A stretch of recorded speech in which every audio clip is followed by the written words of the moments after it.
Mardi 24 décembre 2024, mesdames et messieurs, bonsoir et bienvenue dans ce journal. Dans les actualités de ce jour, un employé du ministère des Affaires étrangères est actuellement recherché pour avoir falsifié une autorisation en vue d'exporter illicitement 53,7 kg d'or. En effet, hier soir, le passeur a été retenu pour enquête tandis que l'or a été déposé à la Banque centrale. Christelle Hakoutmalal nous en dit plus. Un réseau tentant d'exporter illégalement 53,7 kg d'or a été démantelé par les douanes et les forces de l'ordre à l'aéroport d'Ivat dans la nuit d'hier. Les suspects ont utilisé une autorisation falsifiée émanant d'un employé du ministère des Affaires étrangères qui n'a pourtant aucune compétence pour délivrer ce type de document. Cet agent public est actuellement recherché pour faux et usage de faux et d'usurpation de fonction. Quant au passeur, il fait actuellement l'objet d'une enquête. L'or a été placé à la Banque centrale. Ces événements démontrent l'efficacité des stratégies adoptées par les douanes pour lutter contre l'exportation illicite des richesses nationales. Par ailleurs, le porte-parole du gouvernement, également ministre de la Communication, Mara Woulambrand Dona, a réaffirmé l'engagement de l'État à combattre les activités illégales et les infractions pouvant nuire à l'intégrité du pays et à l'intérêt national. Dans un tout autre sujet, parlant météo, le taux de pollution de l'air à Antananarive est élevé actuellement, ce qui risque d'engendrer des maladies pour les personnes vulnérables, selon les informations émanant du service de la prévision météorologique aujourd'hui. En effet, il est 3 fois plus élevé que le seuil recommandé par l'Organisation mondiale de la santé. Selon les prévisions, ce taux de pollution restera élevé pour les 3 prochains jours. Mia Voulat-Sferen nous en dit plus. Le taux de pollution de l'air à Antananarive est 3 fois supérieur au taux recommandé par l'OMS ou l'Organisation mondiale de la santé, selon les informations émanant du service de la prévision météorologique. La concentration des particules fines PM2,5 de diamètre inférieur à 2,5 micromètres est 3 fois supérieure au seuil recommandé par l'Organisation mondiale de la santé au niveau d'Apinginumbi, Anjahar, Soniran, Ambatbe, Amboutsir et Anjanmin. Même si cela a connu une légère baisse comparée à certaines périodes, le service de la météorologie affirme que la qualité de l'air observée à Antananarive est malsaine pour les personnes sensibles à la pollution si cela dure plus de 24 heures. Selon toujours les informations du service de la météo, pour les 3 prochains jours, les conditions météorologiques devraient rester favorables à l'accumulation des polluants et la qualité de l'air malsaine pour les personnes sensibles à la pollution pourrait persister. Concernant la météo en général pour demain, jour de Noël, la partie centrale et la partie ouest de la Grande Île peuvent s'attendre à des averses accompagnées d'orages l'après-midi et dans la soirée.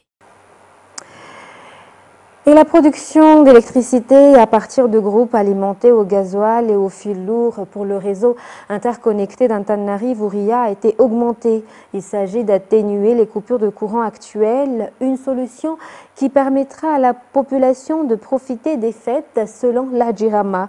L'État appuie en grande partie cette entreprise publique pour que tous les groupes thermiques soient opérationnels. Reportage signé Anienne Martina et Sylvain.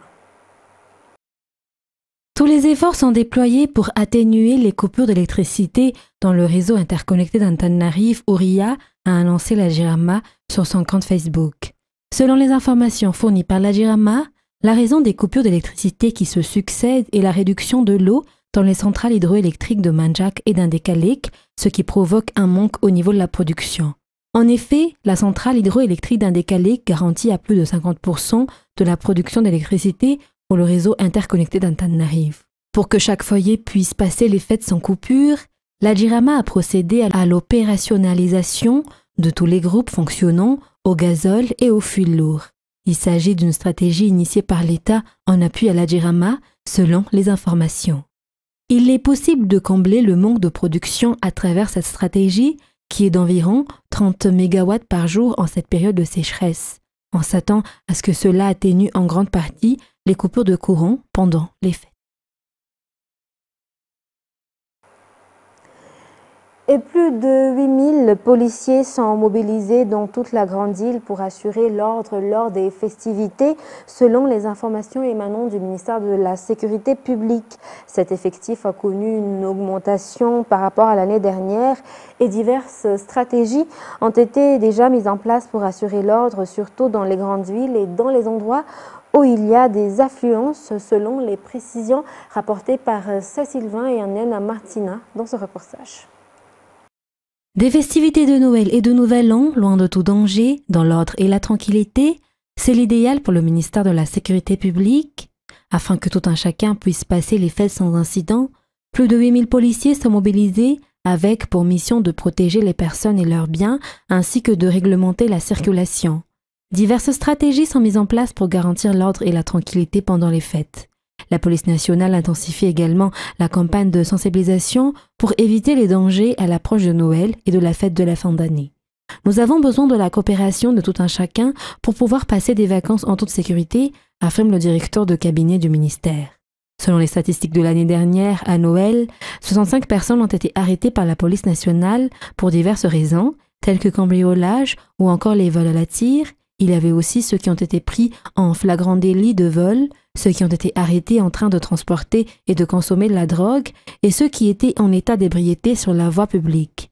Par ailleurs, 4 accidents de la circulation sont survenus pendant les festivités de l'année dernière, dont 3 ont blessé 4 personnes et le dernier a causé des dégâts matériels.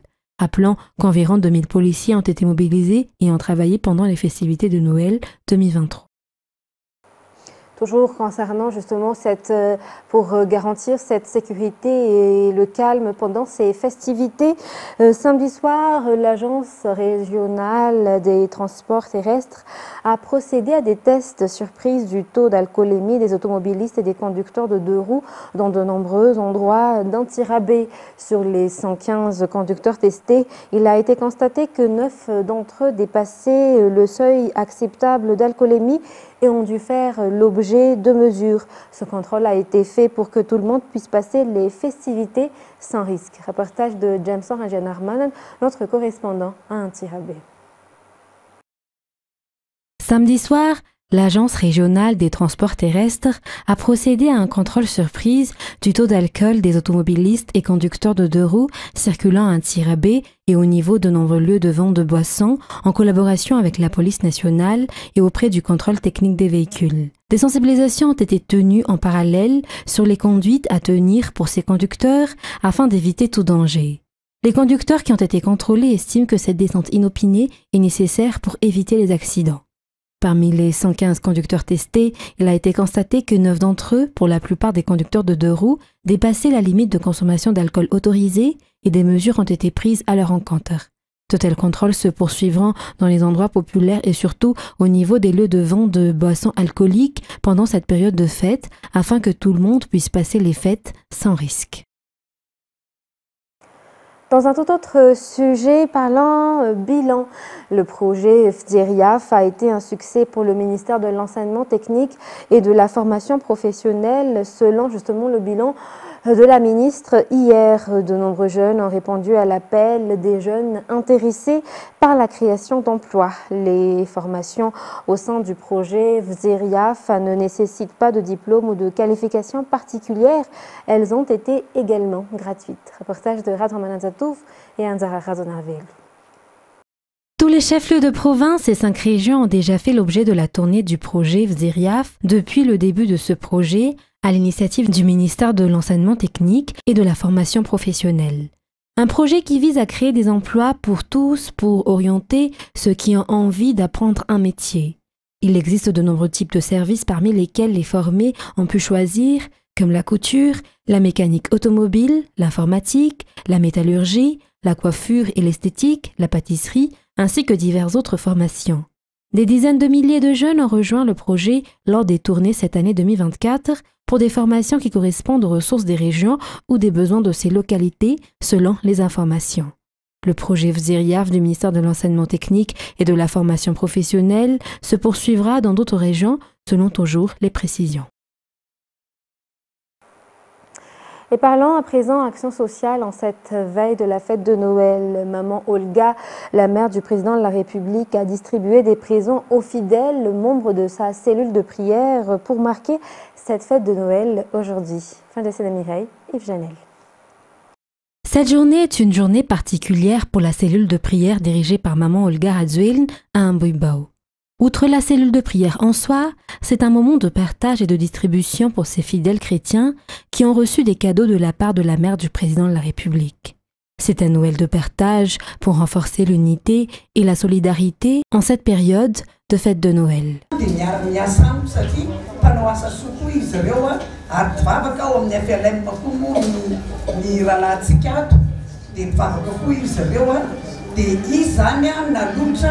Fandesana zay niarahana enanao hatry ny alina tamin'ny folo alina vao mividy zany miasa zany.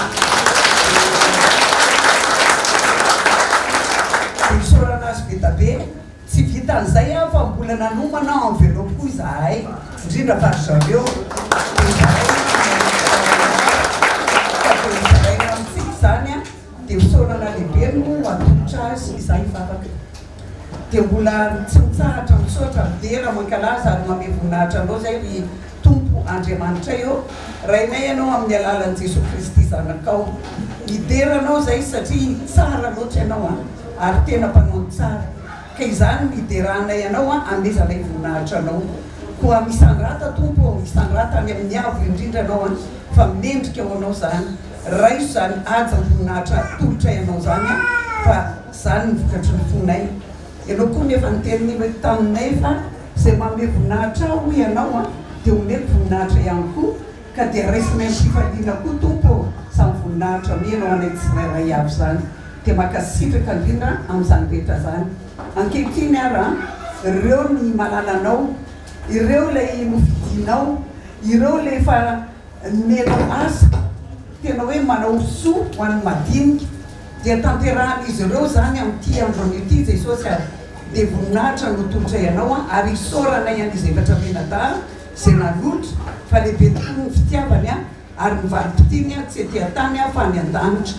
Dia misaotra betsaka Jesosy dia makasitraka indrindra amin'ny zavatra rehetra izay nataony dia mitsodrano azy ankehitriny iny anie aleo alasana izy amin'ny adidy masina izay efa noekeny izay efa nataony tsy eto rery ihany efa nijery teletsika maromaro nefa nalehanay dia zany rehetra zany dia voninahitran'Andriamanitra. Dia raiso ny fitsaorany mitafitafo anareo efatra mianadahy mihoatra dia apetraka feno tanteraka eo am-pelantanan'Andriamanitra ny fiainanareo dia izy anonotra ny laninareo rehetra anonotra zato hoe ny arivoeny tsy manam-pahataperana dia hotain'Andriamanitra nareo dia amin'ny anaran'i Jesosy no angatahako izany triko azaho vavaka izany. Misaotra ray eo. Amen.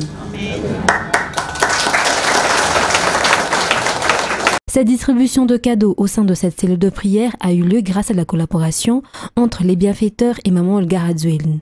Les fidèles chrétiens de la cellule de prière se sont ainsi réunis dans la joie aujourd'hui.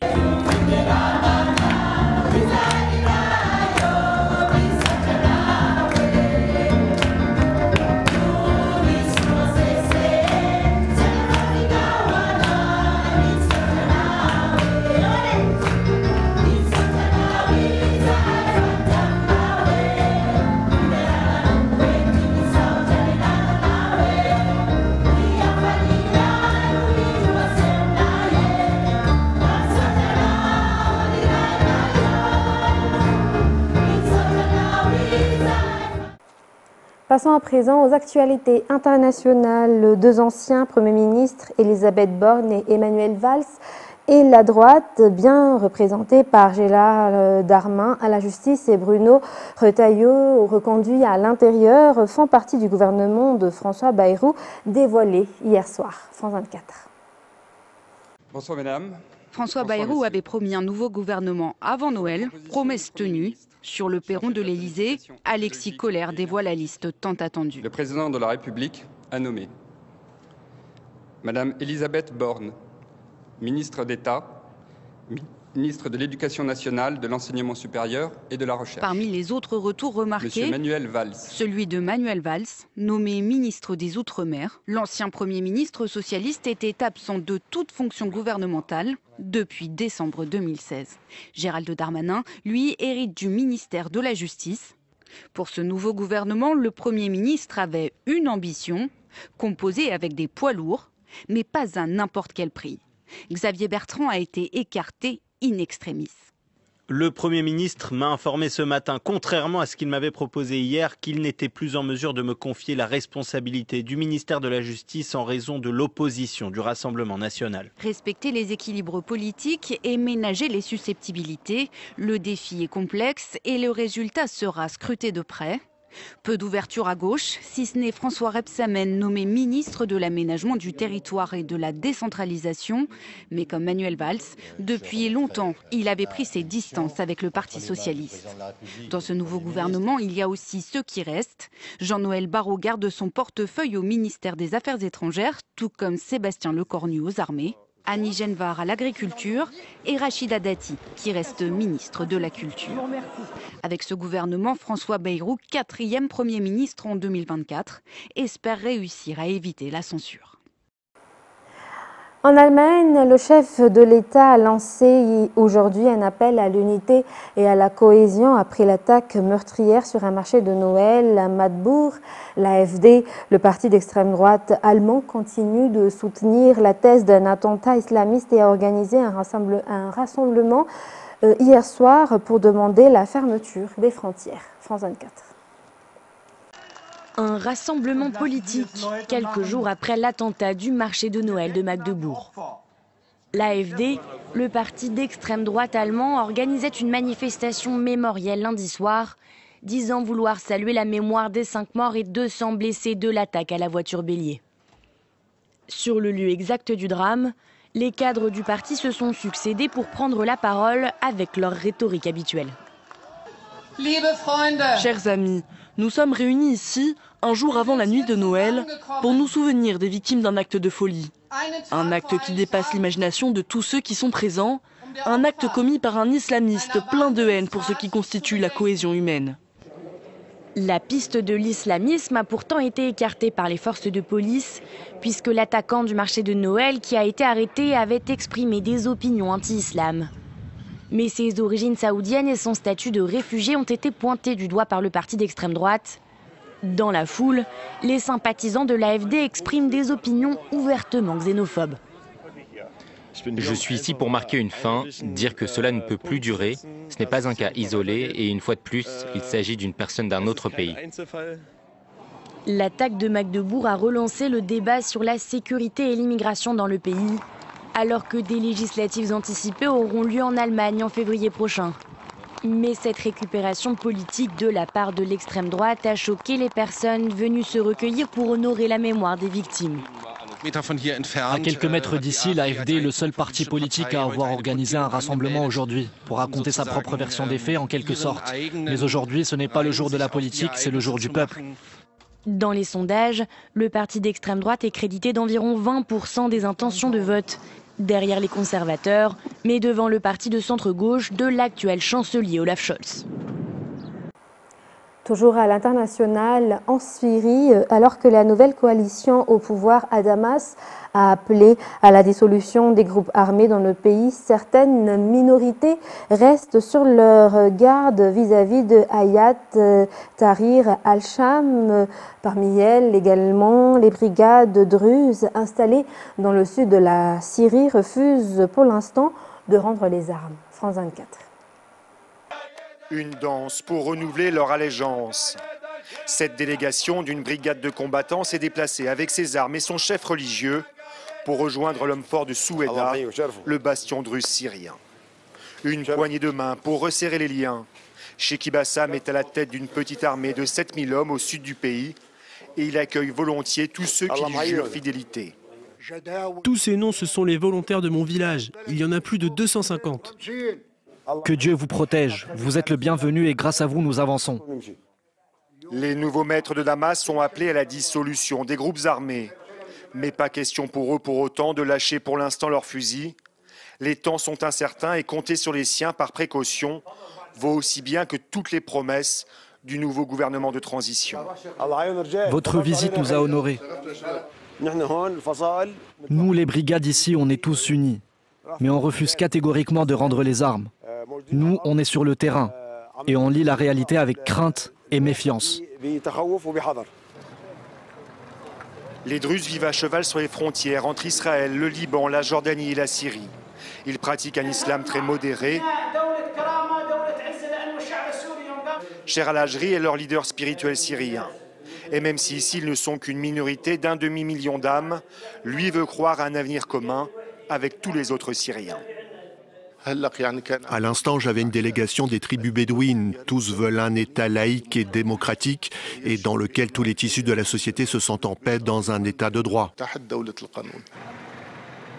Dans les rues, la liberté retrouvée est célébrée en chansons ou en dessins selon l'inspiration. Le souffle d'un vent nouveau fait flotter côte à côte le drapeau de la Révolution et le drapeau druze. Fiers de leur particularisme, de leur société ouverte, les femmes ici n'entendent pas se laisser rogner leurs droits. La femme représente la moitié de la société. Elle doit avoir toute sa place. Dans n'importe quel événement, elle doit participer.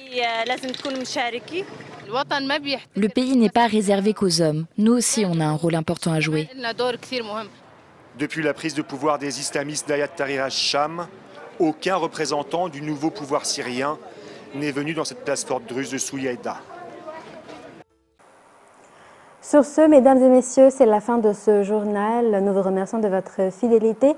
Restez avec nous. Dans quelques instants, vous allez suivre le concert de Trompecha Fanatenan intitulé Noël ni Fanatenan. Sur ce, je vous souhaite à tous de passer une fête de Noël dans la joie et dans l'amour. Très bonne soirée à tous. Au revoir.